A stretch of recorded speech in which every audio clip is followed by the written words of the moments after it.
From Thom Hartmann's Daily Take Substack. The GOP's addiction to lies, the death of truth, and the rise of post-fact politics. When lies become policy and propaganda becomes identity, democracy itself is put at risk. Published October 2nd, 2025. The following is a song inspired by this article.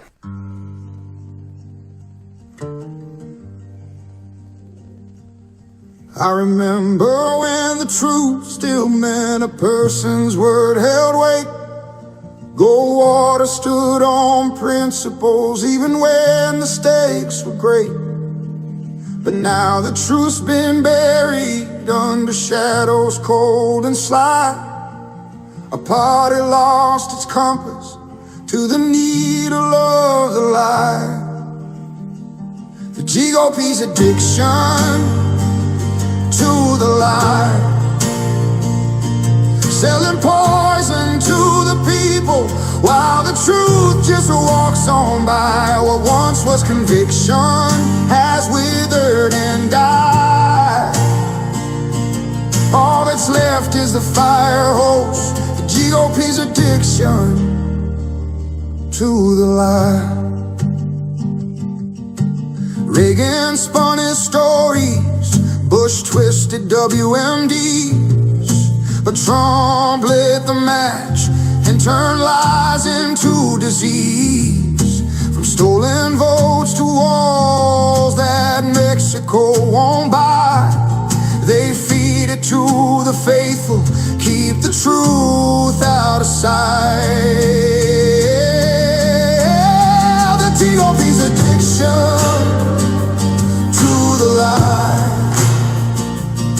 building castles out of falsehoods on foundations gone dry. When the truth disappears, democracy cries, and the nation bends and breaks from the GOP's addiction to the lie.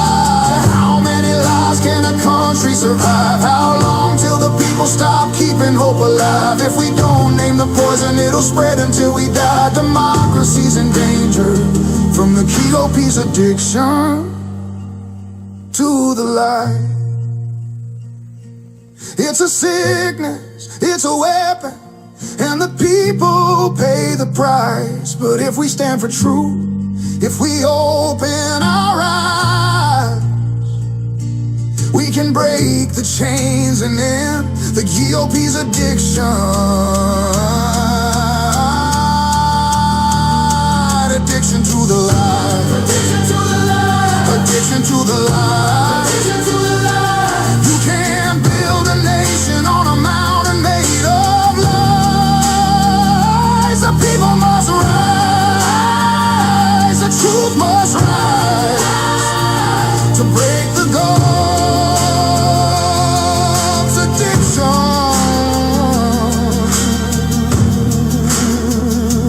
to the lie.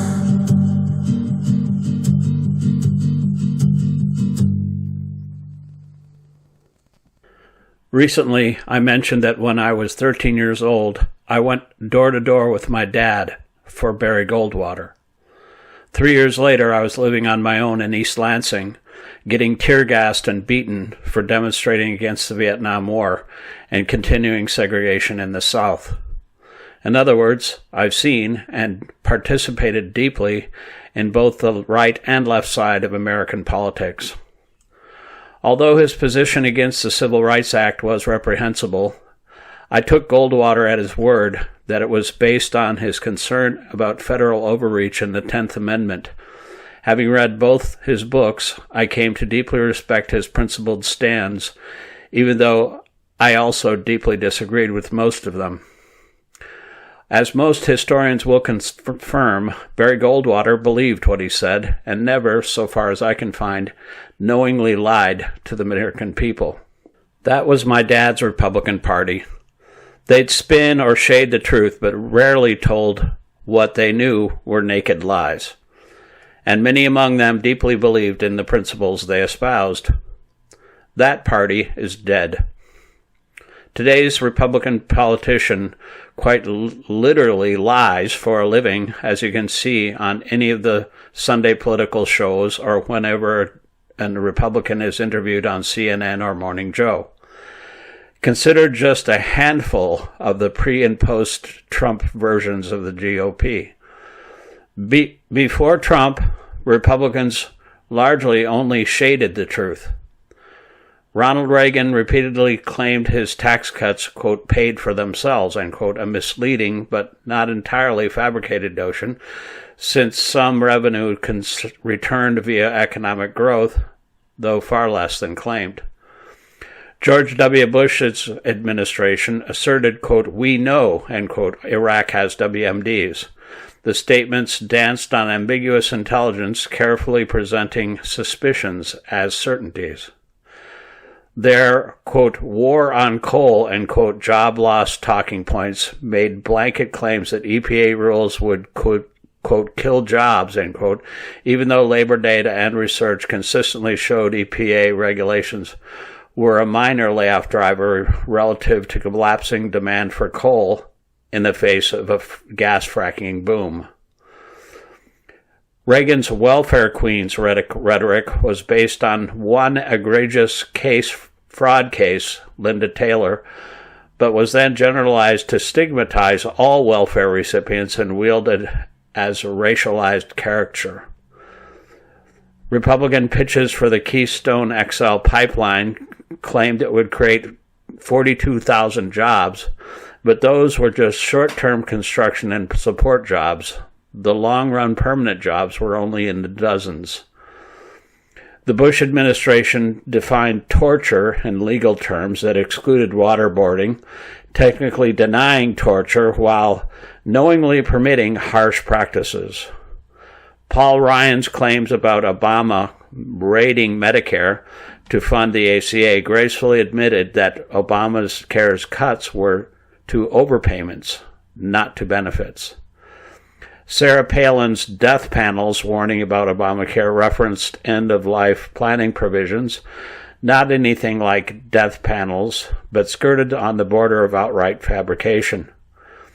GOP messaging around the Clinton tax hikes of the 1990s predicted economic downturns, assertions based on selective economic forecasting, not contrary evidence. Republican officials regularly portrayed the estate tax as a, quote, death tax hitting family farms, end quote. Cases of family farms being lost were extremely rare, but not fabricated entirely. President Bush's Mission Accomplished banner described the end of major combat in Iraq, failing to clarify that significant fighting remained. It was misleading, but not untrue. Claims that the Affordable Care Act was a, quote, government takeover of healthcare, end quote, overstated federal involvement, but weren't outright invented. Private insurance remained intact. But then Trump came into office and started lying on his very first day as president. On January 20th and 21st of 2017, he claimed that as many as 1.5 million people attended his inauguration, far above all official estimates, lied that it never rained during his speech, though weather reports and visual evidence proved otherwise, accused journalists of deliberately misreporting on crowd size, quote, to sow discord, end quote, suggested a rift with the intelligence community that was not supported by evidence, and most disgustingly, at the CIA headquarters lied about disagreements with the intelligence agencies and the number of times he had appeared on magazine covers. As the Washington Post documented, during his first 4 years in office, Donald Trump told 30,573 verified lies, a record he'll probably easily beat in his second term. And Republicans in Congress clearly got the memo. Lying was about to be the GOP's new political strategy. Consider their record with these post-2016 direct, easily disprovable lies. Trump and top Republicans lied that millions of illegal immigrants voted in the 2016 election, even though there's not a shred of evidence to support the claim. Lies that Democrats want to, quote, open borders, end quote, and abolish ICE are utterly false, but have become standard Republican Party rhetoric. Lying that Biden had hired 87,000 new IRS agents to harass you. This lie was often told using the phrase jackbooted thugs, compounding the damage to the agency. Trump repeatedly lied that he created the greatest economy ever, contradicting all metrics. To this day, they lie that the 2020 election was stolen from Trump, a story invented out of thin air and repeatedly disproven. Repeated lies, now being used to push back against the government shutdown that Democrats want to give $1 trillion to illegal aliens for health care, was invented without referencing a single actual legislative proposal or law.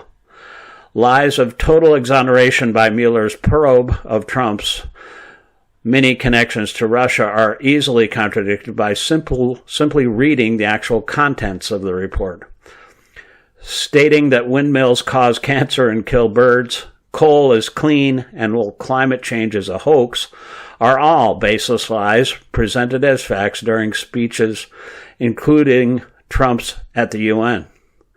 Lying that COVID-19 was totally under control at the start of 2020, leading to the unnecessary deaths of 500,000 Americans, despite internal warnings and contrary facts. Lying that they, quote, passed the Veterans' Choice, end quote, law when it was enacted under Obama, not Trump. Insisting Mexico would pay for the border when they knew full well that Mexico never agreed nor would pay a single penny. Trump, Republicans, and Fox News personalities repeatedly lied that Dominion voting machines switched votes, end quote, knowing there was no evidence. Fox hosts internally acknowledged the lies, and it cost the company hundreds of millions. They repeatedly lied that China paid the tariffs when nobody paying attention knew import tariffs are always paid by Americans and American companies. For reasons unknown, our mainstream media is allergic to using the words lie, lies, and lied. They overlook the fact that telling lies is a classic fascist strategy to so confound the public that it becomes impossible to know what's real and what's not, causing people to check out of following policies or challenging them. They also overlooked the fact that the last time Democrats engaged in systemic lying was when LBJ got us into the Vietnam War. That burned the party badly, and they've largely kept to the truth ever since. That's not to say Democrats are perfect, blameless, or the solution to all our nation's problems, but at the moment, they're what we have. We need to push them hard. Nonetheless, like the media, Democratic politicians until recently have kept talking about how their friends on the other side of the aisle are engaging in falsehoods, deceptions, and misinformation. Yesterday, Senate Minority Leader Chuck Schumer broke with that tradition, telling Joe Scarborough that Trump, Vance, Johnson, and other Republican politicians were, quote, telling an effing lie, end quote, when they said Democrats were filibustering the continuing resolution to keep the government open because Dems were demanding, quote, trillions for health care for illegal aliens, end quote. Bravo, Chuck. Hopefully it's the beginning of a trend. Not only that, Republicans could pass their continuing resolution through the Senate and reopen the government today without a single Democratic vote. All they need to break the Democratic filibuster is 50 votes to change the Senate rules, which they have, and they've used that power to break filibusters and install judges, both the Supreme Court and lower, and executive branch appointments in the recent past. They're pretending to be helpless because they think this shutdown theater will help them and gives them a great excuse to eviscerate our government. It's way past time that Democrats, our news media, and the rest of us start telling the truth about the near continuous fire hose of modern Republican lies.